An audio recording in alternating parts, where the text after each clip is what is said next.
Carta de Paulo aos Gálatas, capítulo 3.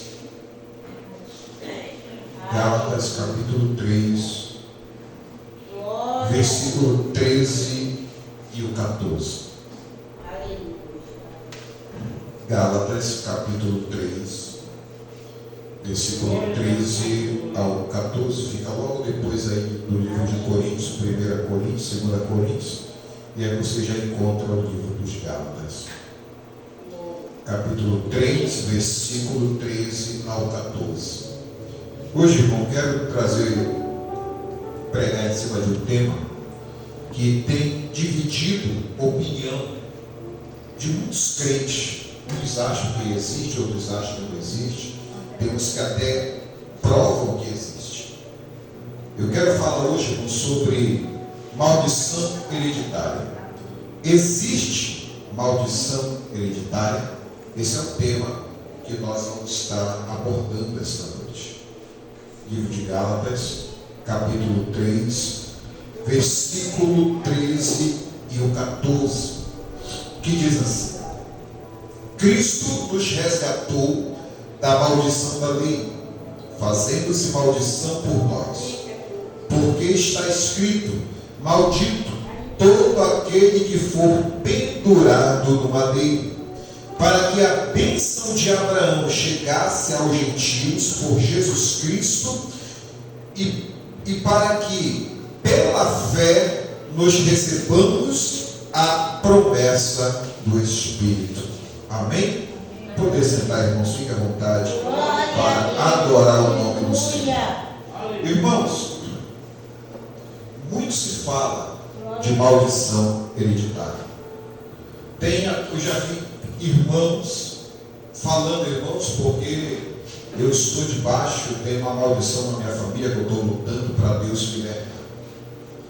Só que, irmãos, biblicamente dizendo, não existe maldição hereditária.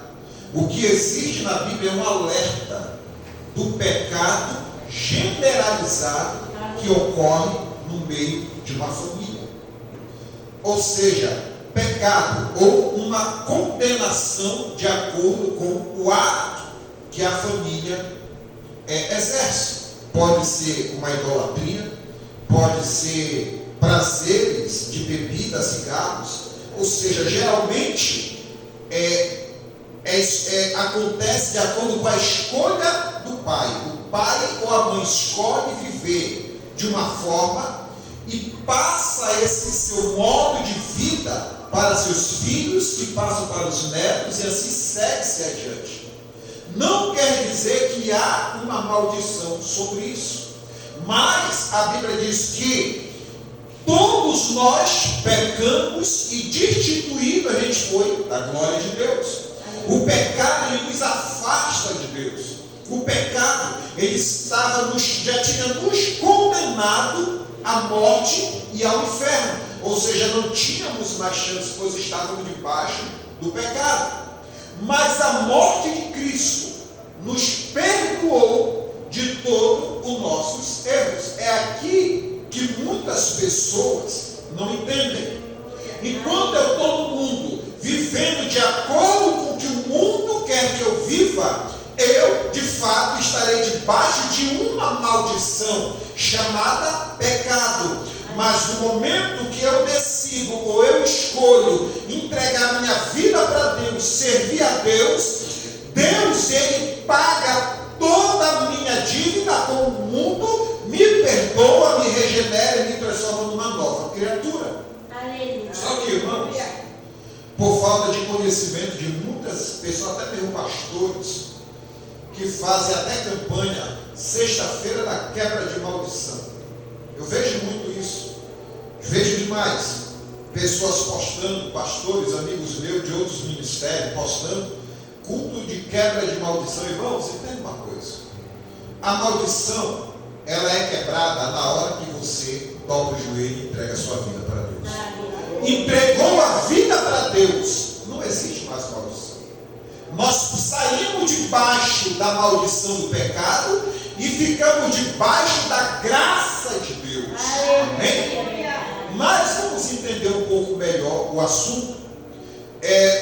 Primeiro ponto, o Antigo Testamento fala das consequências do pecado, não de uma condenação inevitável. Amém? Quer ver? Segundo livro da Bíblia, o livro de Êxodo, capítulo 20. Êxodo, capítulo 20, versículos 5 e 6, que diz assim: não te encurvarás a elas, e nem as servirás, porque eu, o Senhor teu Deus, sou Deus zeloso, que visita a maldade dos pais nos filhos, até a terceira e a quarta geração daqueles que me aborrecem. Amém? Aqui o Senhor está falando aqui sobre deuses. Se você for ler os versículos anteriores, olha que Deus ele vai estar dizendo aqui.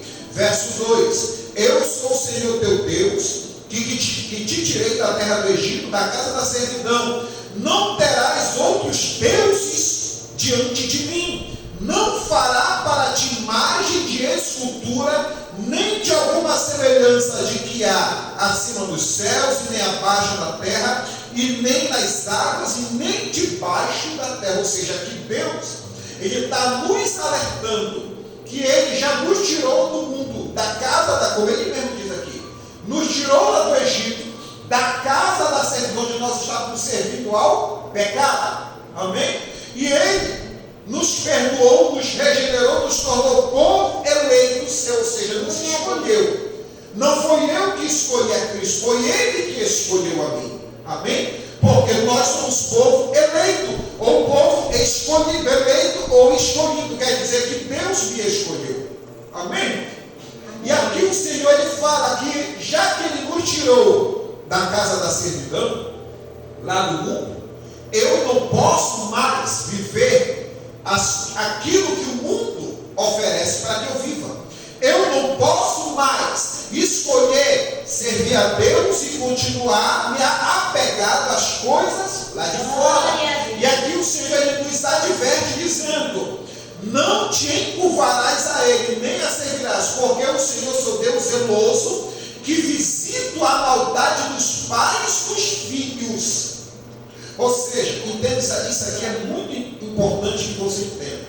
Eu sou pai, eu tenho 3 filhos aqui, tenho mais 2 lá em Belém, tudo do mesmo casamento, 5 filhos Deus me deu. Se eu chegar hoje e falar: olha meninos, nós vamos sair da igreja, Deus não existe, esse negócio de evangelho é papo furado, bora voltar para o mundo, a vida é essa, cerveja, rock and roll, balada e tudo mais, e eu vou começar a ensinar meus filhos que isso é o correto.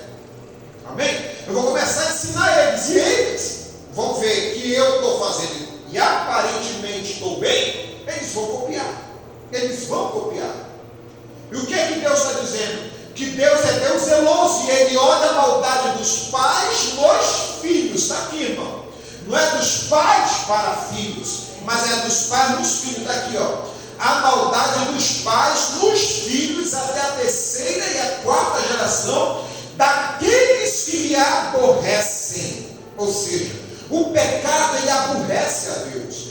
Tudo que é errado diante de Deus o aborrece. Se eu peco e induzo os meus filhos ao pecado, eu estou aborrecendo a Deus e induzi os meus filhos a aborrecer também a Deus.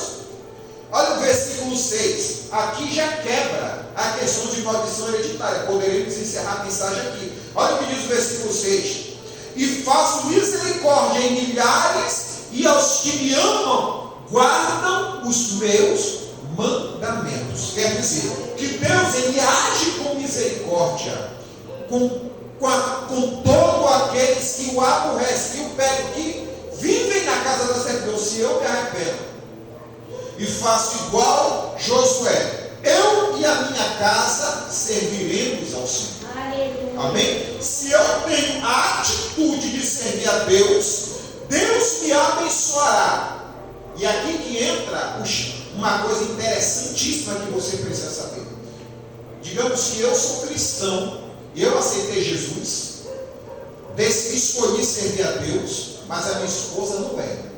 Ela ainda está lá no mundo. Digamos que ela ainda tem os vícios vícios lá do mundo, gosta de beber, de balada e tudo mais. Entenda, porque isso acontece hoje dentro da igreja, na vida de muitas pessoas. O marido é crente, a esposa não é. Ou a esposa, geralmente, mais é a esposa que é crente, o marido não é. Aí, quem não conhece a Bíblia, vai chegar comigo e vai falar: olha, tua esposa não é crente, ela está no mundão lá, tu está na igreja, ela está no bar. Larga ela que Deus vai te dar uma irmã. Está certo ou está errado? Está completamente errado. Porque muitos pegam esse versículo aqui e falam que há uma maldição e a maldição só será quebrada se eu me divorciar dela. Só que o versículo 6 está dizendo que Deus ele age com misericórdia para todos aqueles que seguem o seu mandamento. Eu resolvi sair do mundo. Digamos que ela não quis sair ainda, mas você sabia que a minha decisão de servir a Deus vai abençoar a vida dela, mesmo que ela não queira ainda servir a Deus? Ou seja, está bem aqui, nós acabamos de ler isso. Por isso a importância de muitas mulheres que têm maridos que não é evangélico, e de muitos homens que têm esposas que não é evangélico, ou de mães e pais que são evangélicos e os filhos não são. A importância de permanecer fiel, porque pela nossa fé, os nossos filhos e a nossa família, mesmo que ainda não tenha decidido servir a Deus, Deus agirá com misericórdia. Amém? Ou seja, a importância de nos mantermos fiel a Deus. Ou seja, Deus nos tirou lá do mundo. E se Deus me tirou lá do mundo, Deus não quer que eu pegue os costumes lá do mundo e traga para cá. Amém? Deus não quer isso. O que acontece hoje é que a pessoa aceitou Jesus agora e vai dizer: olha, irmão Matilhado, não pode mais isso, larga isso, aquilo, outro. Que nem uma vez eu vi um jovem cabeludo que aceitou Jesus lá na congregação lá em Belém, muitos anos atrás.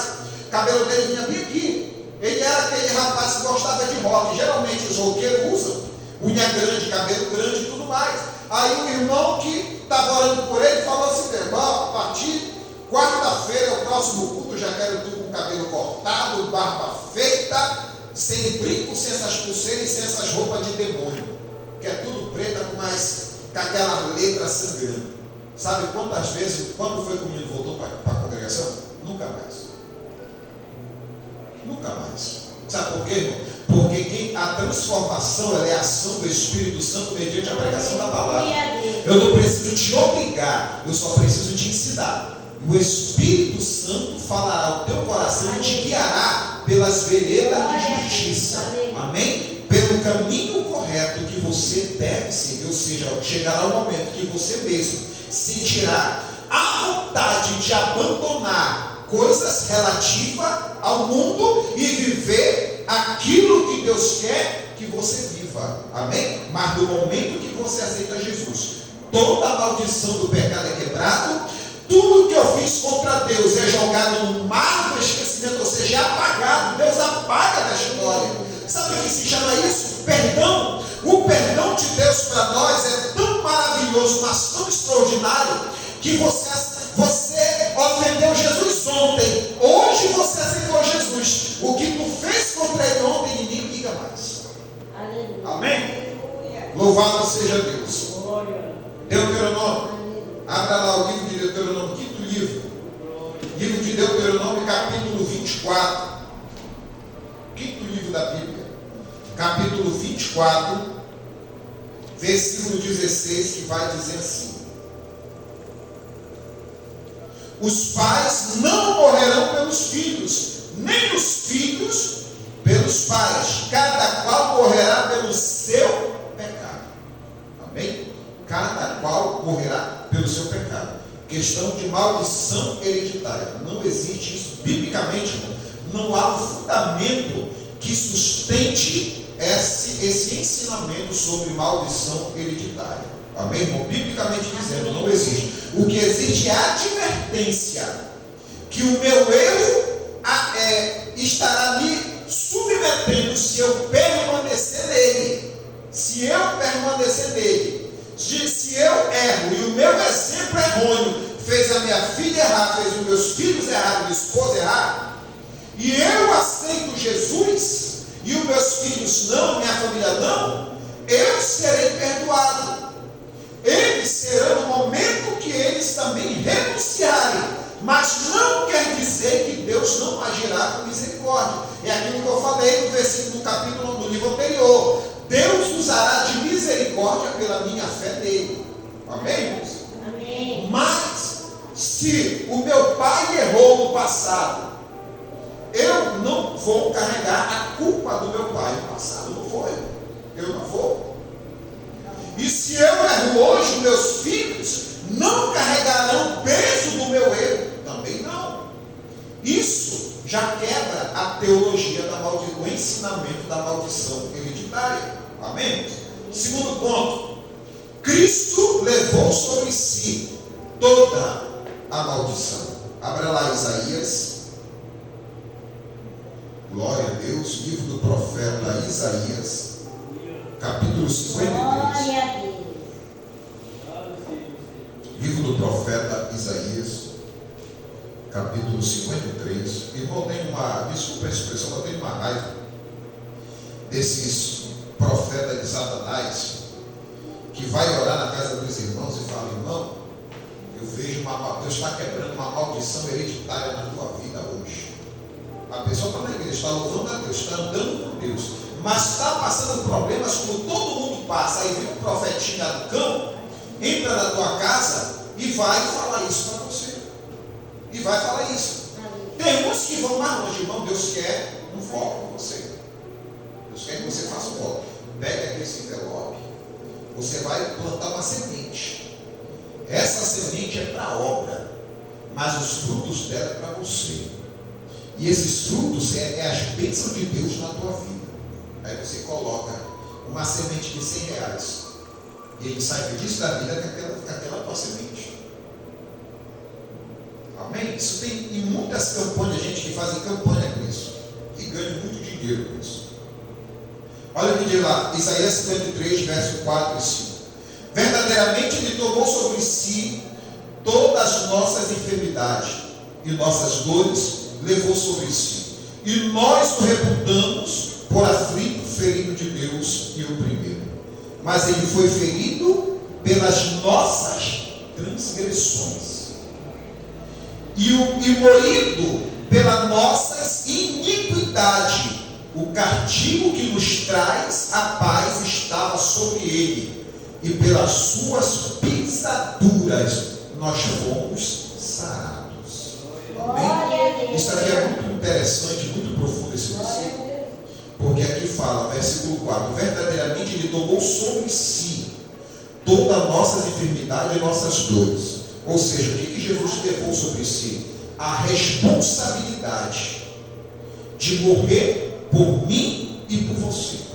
Aleluia. Quando a Bíblia diz que ele tomou sobre si, quer dizer que ele assumiu as minhas responsabilidades, as responsabilidades dos meus erros. Amém? Ele assumiu, por exemplo, eu tenho 3 filhos aqui que são de menor, os 2 já são de maior, esses aqui são de menor. Digamos que um deles aqui cometa algo errado que dê caso de polícia, eles são de menor. Quem vai responder sou eu, que sou o pai deles. Ou seja, vai cair tudo sobre meus ombros. Se eu tiver um filho, homem, na idade da minha filha, 15 anos, se ele engravidar outra menina, sabe quem que vai pagar a pensão? Mesmo que ele trabalhe, mesmo que ele receba o Bolsa Família, sabe quem que paga a pensão? Papai aqui. E se eu não pagar, quem vai ser preso sou eu pelo erro dele. Está na Bíblia. Isso hoje é uma lei, mas antes de virar lei, está na Bíblia. Que ele assumiu a responsabilidade de levar sobre si os meus erros. E o versículo 5 vai dizer assim: mas ele foi ferido pelas nossas transgressões, transgressão, desobediência. A nossa desobediência causou feridas em Cristo. A minha desobediência, todas as vezes que eu neguei para a igreja, todas as vezes que eu neguei mudar de vida, todas as vezes que eu neguei servir a Deus, todas as vezes que eu neguei não querer nada com Deus, ele levou sobre os seus ombros, aquilo feriu ele. Amém, irmão? Feriu a Cristo. E ainda fala mais, e moído pelas nossas iniquidades. Moído quer dizer que a sua carne, cada chicotada chicotada que ele levava com aquele chicote, que tinha 7 pontas e nas pontas tinha ossos e chumbo, que quando pegava na costa, cravava e o soldado, o carrasco puxava a sua costa, ficava toda arrebentada, a carne rasgava de uma forma tão feia, mas tão feia que nem sangrava, pois a hemorragia estava com hemorragia interna, não sangrava. Então as feridas nas costas ficaram todas abertas, mostrando suas entranhas. Isso quer dizer que ele foi moído. A sua carne foi moída pela minha iniquidade, pelos meus pecados. E ainda diz mais aqui, o castigo que nos traz a paz estava sobre ele, ou seja, a cruz. O castigo que nos traz a paz, ou seja, ele foi castigado a morrer morte de cruz, que a Bíblia diz que é maldição na vida de quem era executado na cruz. Ou seja, ele se fez maldito para que eu não fosse mais maldito. Se Cristo se fez maldito na morte da cruz, para que eu não fosse amaldiçoado, eu posso dizer que eu estou debaixo de maldição? Claro que não. Amém? Gálatas, volte lá no livro de Gálatas, capítulo 3, versículo 13, que diz assim, onde nós lemos a leitura oficial: Cristo nos resgatou da maldição da lei, fazendo-se maldito por nós, porque está escrito: maldito todo aquele que for pendurado no madeiro. Amém? Ou seja, ele se fez maldito por nós. Versículo 14: para que a bênção de Abraão chegasse aos gentios por Jesus Cristo, e para que pela fé nos recebêssemos a promessa do Espírito. Amém? Gentios. Quem são os gentios na Bíblia? São todos aqueles que não são da linhagem dos judeus, da linhagem de Abraão. Amém? Ou seja, eu não sou judeu, sou brasileiro. Então nós somos chamados de gentios na Bíblia, porque não fazemos parte da linhagem abraâmica. Ou seja, a morte de Jesus na cruz do Calvário, ele se fez maldito por nós, para que hoje nós tivéssemos a liberdade de ser filhos dele. Aí vem João dizendo: ele veio para os seus, para o seu povo, para o povo de Abraão, mas os seus não os receberam. Quer dizer que nem todos deram crédito, nem todos deram ouvido, mas todos quantos receberam. Ou seja, quem esses todos? Todos que não eram da linhagem de Abraão, ele deu o poder de serem feitos filhos de Deus. Amém, irmãos? Glória a Deus. Terceiro ponto: quem está em Cristo é uma nova criatura. Segundo o livro de Coríntios, é só virar a página aí do livro de Gálatas, você já chega no livro de Coríntios, capítulo 5.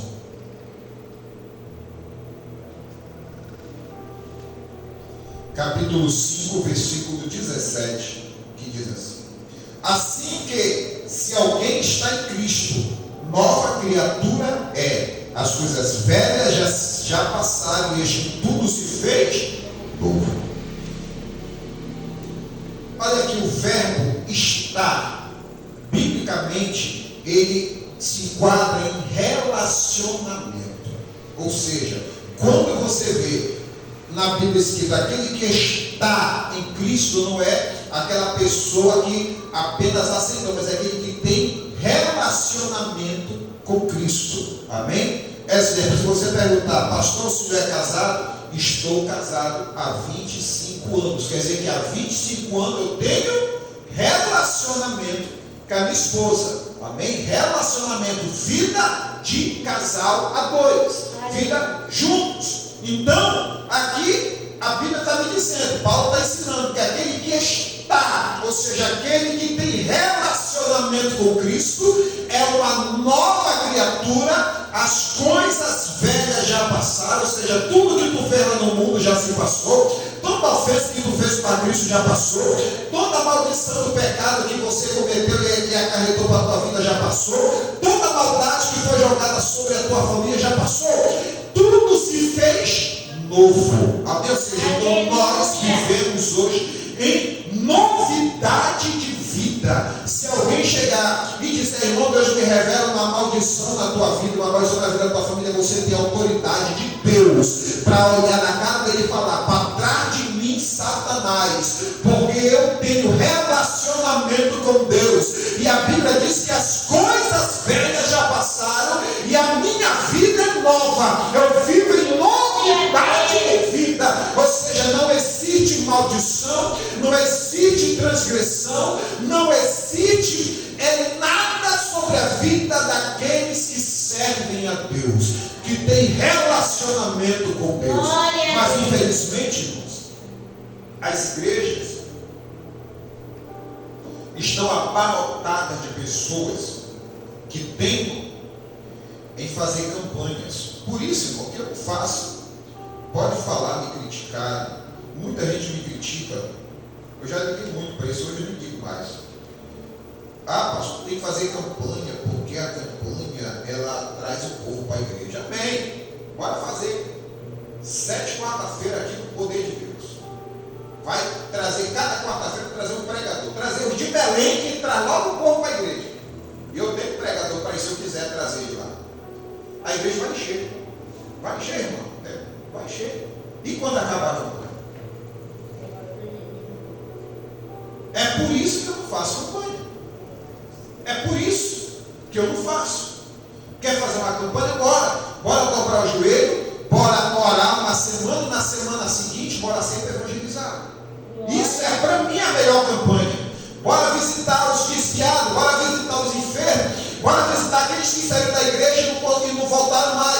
Bora atrás daquelas pessoas que um dia pisou na igreja, bora atrás dele, bora atrás do irmão, da irmã que faz duas semanas que não aparece no culto. Essa é a melhor campanha, a campanha mobilização.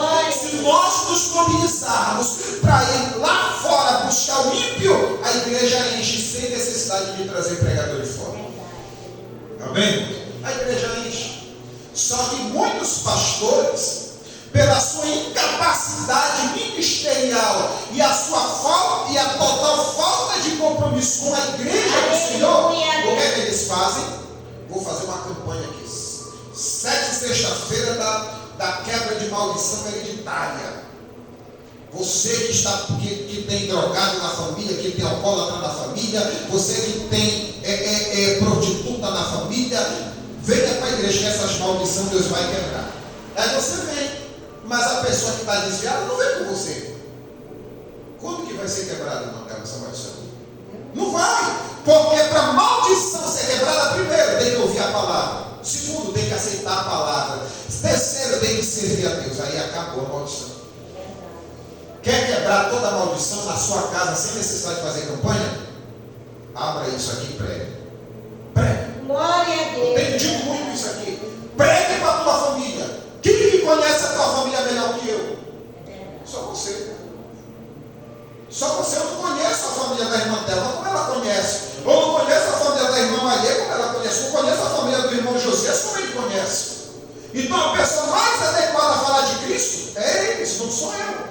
Mas se me chamarem, eu vou sem nenhum problema. Glória. Mas tem coisas que eu não vou conseguir entrar. Ou seja, em sentimentos, em mentes, desejos, essas coisas.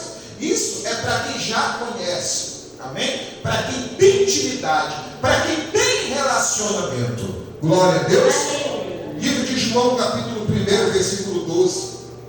Evangelho de João, capítulo 1, versículo 12, que diz assim: mas a todos quanto receberam, deu-lhe o poder de serem feitos filhos de Deus, aos que creram no seu nome. Versículo 13: os quais não nasceram do sangue, nem da vontade da carne, nem da vontade do varão, mas de Deus. Ou seja, nasceu na igreja, não é na sua casa, da barriga do ventre da sua mãe, não. Aqui está dizendo nasceu para Cristo. Ou seja, nós nascemos para Cristo. Não foi pela vontade do homem, não foi pela vontade da carne, não foi pela vontade nem do pregador, nem do pastor, foi pela vontade de Deus. Por isso tem culto que Deus salva, tem culto que Deus não salva. Porque às vezes quando Deus não salva, não quis falar porque o pastor não pregou direito, porque a irmã não orou direito, não é, irmão. Se Deus quiser salvar, Ele vai salvar. Se Deus não quiser, Ele vai usar alguém para pregar, para nos estimular a pregar mais a palavra. Ou seja, todos nós nós que estamos aqui aceitamos a Jesus pela vontade dele. Nós servimos a Deus pela vontade dele, não é pela vontade de ninguém. Não é pela vontade de ninguém, é pela vontade dele. Louvado seja o nome do Senhor nesta noite. Aleluia. Último ponto para encerrar. O cristão vive debaixo da graça, não da condenação. O cristão, aquele que serve a Cristo, vive debaixo da graça. Graça, favor imerecido, ou favor não merecido. É algo que nós temos, mas não merecemos ter, que é o amor de Cristo. Sabe por que nós não merecemos o amor de Cristo? Porque desde que nascemos, nós não fizemos nada para merecer. Se eu perguntar para você, o que você fez para merecer Cristo te amar? Você não vai saber falar. Porque, irmãos, mesmo depois de crente, nós ainda fazemos mais coisas para ir para o inferno do que para ir para o céu. Estou mentindo, irmãos? Nós erramos mais estando na igreja do que quando nós estávamos lá no mundo. Sabe por quê? Lá no mundo, nós errávamos sem saber as consequências dos nossos erros. Porque não conhecemos a verdade. Hoje nós conhecemos a verdade e erramos conhecendo, ou seja, erramos conscientemente. Isso é um perigo grave.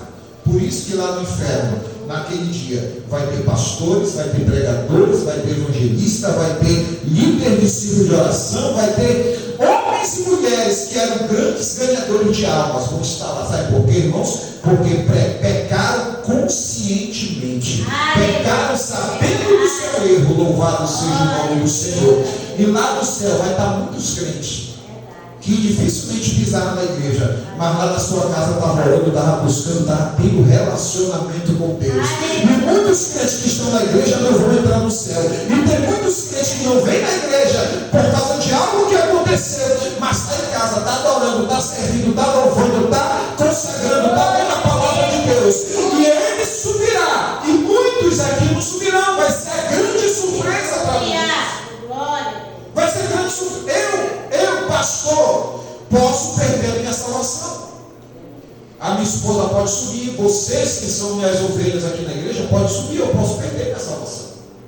Os meus filhos podem subir e eu ficar. Amém? Porque se eu nasci pela vontade de Deus, quer dizer que Deus, Ele sabia o que Ele estava fazendo comigo. Me tornou quem eu sou hoje. Me deu o que eu tenho hoje. E se eu ainda vou fazer alguma coisa errada, é porque eu pequei conscientemente. Mas já, pastor, eu errei porque o irmão me induziu. Vem cá, tu está quanto tempo na igreja? Eu já estou 20 anos, irmão. Então tu não pecou porque tu não quis. Amém? Uma coisa é a minha filha Ana Clara aqui fazer uma bobagem com 5 anos de idade. Coisas que ela faz inocentemente. Outra coisa é a minha filha de 15 anos fazer a mesma bobagem. Ela não vai apanhar, mas ela vai. Ela não vai ser repreendida, mas ela vai, porque ela não sabe o que faz, ela sabe o que faz. É a mesma coisa nós. Lá no mundo vai ter gente que no leito de morte, nos seus últimos suspiros, vai falar: Senhor, me perdoa dos meus pecados. Senhor, sabe as minhas feridas, me leva contigo, entrega meu espírito na tua mãe e vai subir. Você nunca tem entrado na igreja. E eu já vi isso, irmão. Eu morei a minha vida toda no Guamá, lá em Belém. Aonde, na minha época, era chamada de zona área vermelha, área dominada pelo tráfico. Eu vi pessoas na rua de casa sendo baleados por bandidos. E eu vi os irmãos da igreja correndo no meio da multidão, segurando na mão dele. Antes dele dar o último suspeito, falar: entrega a tua vida para o Senhor, ele começando a chorar. Se tu quer entregar a tua vida na mão do Senhor, aperta a minha mão. E apertava forte assim. E quando ele largava, já estava nas mãos do Senhor. Eu vi isso acontecer. E tem muitos crentes que ouvem a palavra como vocês estão ouvindo, serve a Deus como vocês estão ouvindo, que se errar, não vão estar com o Senhor. Por isso nós temos que tomar cuidado, irmãos. Temos que tomar cuidado com a nossa vida. Parar de tomar conta da vida dos outros. Não estou dizendo para a gente te preocupar com outras pessoas, não é isso. Só que às vezes a gente repara mais no erro. Olha, o irmão errou, olha, o irmão pecou, olha, a irmã já está com o outro, olha, o irmão fulano está. Irmão, cuide da sua vida. Se você está vendo o irmão errar, dobra o joelho e ore pela vida dele. Se você está vendo o irmão errar, mande uma mensagem, irmão, eu estou preocupado com você, você está precisando de alguma coisa, quer um conselho, quer conversar. Às vezes uma conversa resolve, às vezes um abraço resolve, às vezes um café da tarde com um pão resolve. Só que nós crucificamos, nós matamos mais do que salvamos pessoas. A nossa língua amaldiçoa mais do que abençoa. A pessoa está no quarto, quinto casamento e te falar, isso aí é uma dor de banda, não vale nada. Tu também não vai ter nada. E mesmo assim Deus te perdoou. Deus me perdoou. O que nós fizemos para merecer o perdão? Não fizemos nada. Ele nos amou primeiro. Não fui eu que amei ele. Foi ele que me amou e me deu a oportunidade de conhecê-lo. Glória a Deus. Para encerrar, João capítulo 15. Glória a Deus, aleluia. Capítulo 15, versículo 4 e o versículo 5, que diz assim: Estai em mim e eu em vós. Como a vara de si mesma não pode dar frutos, se não estiver na videira, assim também vós, se não estiveres em mim, assim também vós, se não estiveres em mim. Eu sou a videira, vós as varas. Quem está em mim e eu nele, este dá muito fruto, porque sem mim nada podereis fazer. Sem mim, Jesus, nada podereis fazer. Verso 4 está dizendo: estais em mim. Aquilo que eu falei anteriormente, estar, o que, irmãos, é ter relacionamento. Ter relacionamento é estar ligado um com o outro. Amém? Se eu tenho relacionamento com Deus, eu estou ligado com Cristo, eu darei frutos. E quando Jesus diz aqui, sem mim nada podereis fazer, quer dizer que eu não sou dependente de mim mesmo, eu passo a ser dependente dele. Amém? E aqui Jesus diz, eu sou a videira, vós as varas, ou seja, nós somos os ramos, os galhos. Se eu não estiver ligado na videira, o que vai acontecer comigo? O que acontece quando você poda as tuas plantas lá na sua casa, tira aqueles galhos que está passando para a casa da vizinha, você quebra e ele continua florescendo? Ele morre, não morre? Ele morre. Assim somos nós. Se eu me desligar de Cristo, eu vou morrer. Eu vou morrer. Ou seja, Jesus está dizendo que para mim continuar sendo dependente dele, eu preciso estar ligado nele. Eu preciso estar sendo dependente dele, tendo relacionamento com ele. Louvado seja Deus. Irmãos, glória a Deus. Vamos ler mais aqui. Amém. Vamos ser mais fiel à palavra de Deus. Aleluia. Irmãos, o mundo está aí, a internet está desviando um monte de coisa. Glória a Deus, verdade.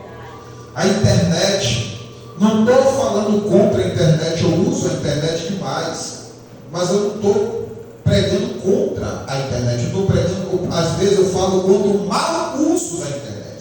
Assim como na internet tem sites que te abençoam, tem sites que vai te desviar. Amém, irmãos? Quantas famílias estão endividadas por conta do jogo do tigre na internet? Irmãos, eu mostrei, eu estava lá no Guiarana, a gente estava arbolado para construir a igreja, irmão Jesus, precisando levantar 14 mil reais para fazer o telhado da igreja. Aleluia. Aí eu fazia as lives direto lá dos cultos, para levantar recursos para divulgar o trabalho da igreja. E o pessoal da live mandava oferta para ali e a gente invertia na obra. Eu mostrava para minha esposa, olha aqui, filha, para a gente terminar a igreja e ir comprar um carro. Eu recebia, era proposta, irmão José, só para falar do jogo do tigre. Proposta de 3 mil por semana, de 5 mil por semana, de 15 mil por semana, de 30 mil. Eu recebi proposta de 35 mil reais. Só para divulgar nas lives. Daqui a minha filha que cuidava da live, a minha esposa que eu mostrava para ela. Eu recebia propostas. O pessoal mandava para mim.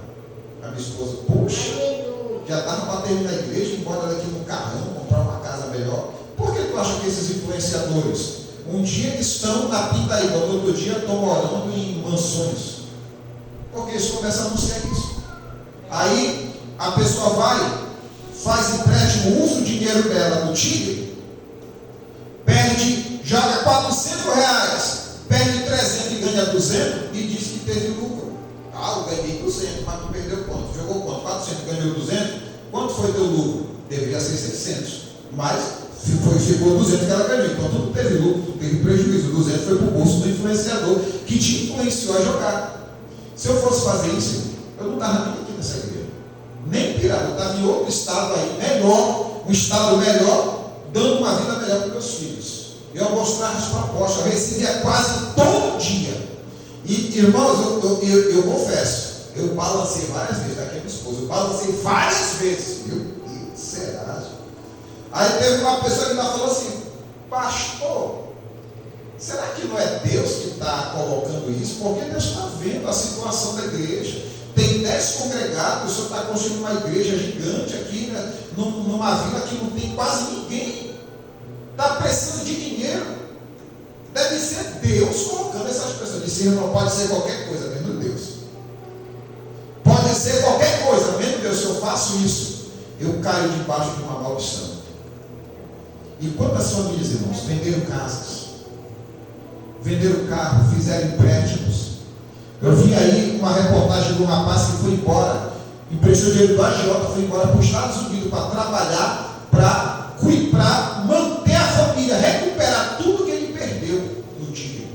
Perdeu o apartamento dele, empenhorou no banco, não conseguiu pagar, perdeu, o banco tomou, a família foi morar de aluguel. Ele fez o empréstimo com a agiota, foi para os Estados Unidos trabalhar de banheiro e mandar dinheiro todo mês para reconstruir a vida da família.